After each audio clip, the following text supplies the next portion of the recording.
Namaskar student, I hope you are going on reading the content. Hope everything is okay. You are understanding the content.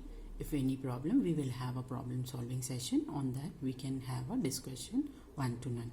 Now a little recapitulation for yesterday's work. We have learned the evolution of early humans. What were the sources that were fossils, stone tools, cave painting. We learned how the human evolved. Primates emerged around 36 million years ago. Hominoids evolved around 24 million years ago. Hominids emerged around 5.6 million years ago. And we learned that there were two branches of hominids that were Australopithecus and Homo. Now today we will start with difference between two branches of hominids that were Australopithecus and Homos.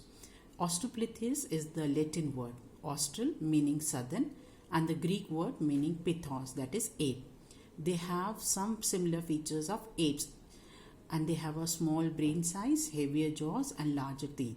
Their fossils have been found in Olduvai Gorge in East Africa. Whereas Homo is a Latin word meaning man. They have a larger brain as compared to Australopithecus. They have a jaws with reduced outward protrusions. They were inside there and the smaller teeth. They existed from 2.5 million years ago. This is the picture or image of Australopithecus.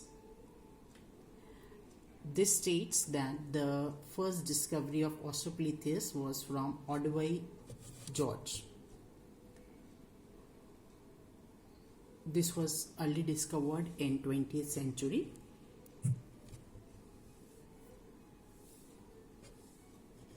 By a German butterfly collector.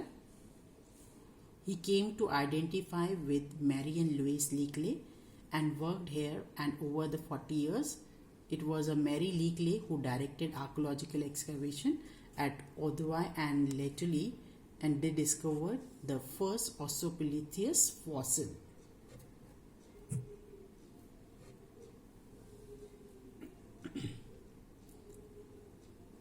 These early human remains, what we have already read about hominids, hominoids, they were classified into different species. Now what are species? Species is a group of organisms that can be bred to produce fertile offspring. These species are often classified on the basis of bone structure, as we differentiate early human by skull size and distinctive jaws. And all these characteristics of skull size and distinctive jaws might have evolved due to positive feedback mechanism. Now what is positive feedback mechanism? Positive is encouraging, feedback something good, mechanism. It is another word. Changing and adapting towards the new style was known as a positive feedback mechanism. This is the picture which is given in your book. The arrow is pointing towards the box, that is tool making.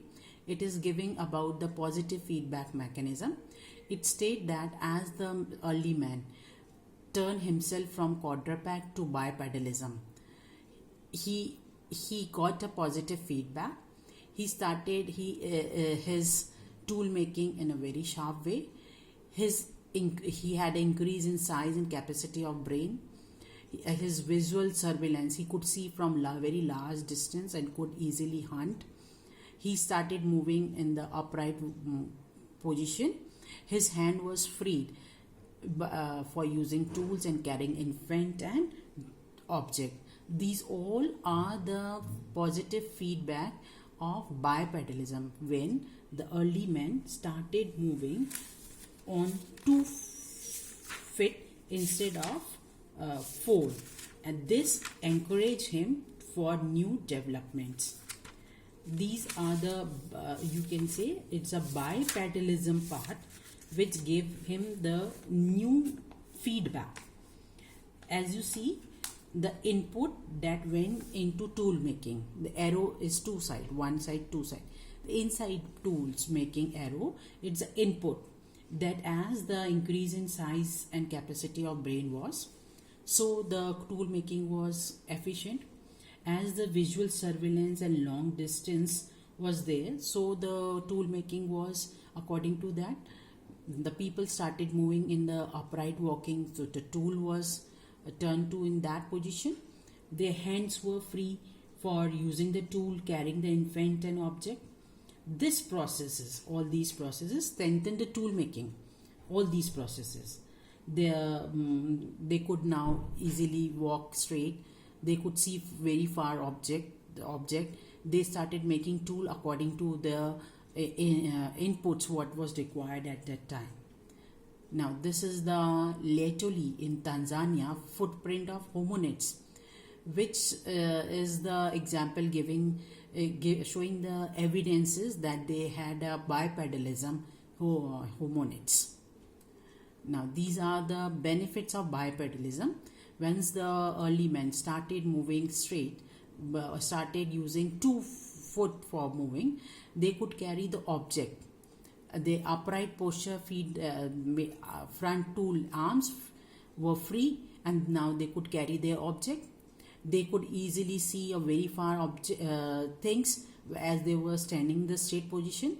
They could walk long distance rather than walking on the quadruped. They had less energy was consumed while walking on the 2 feet.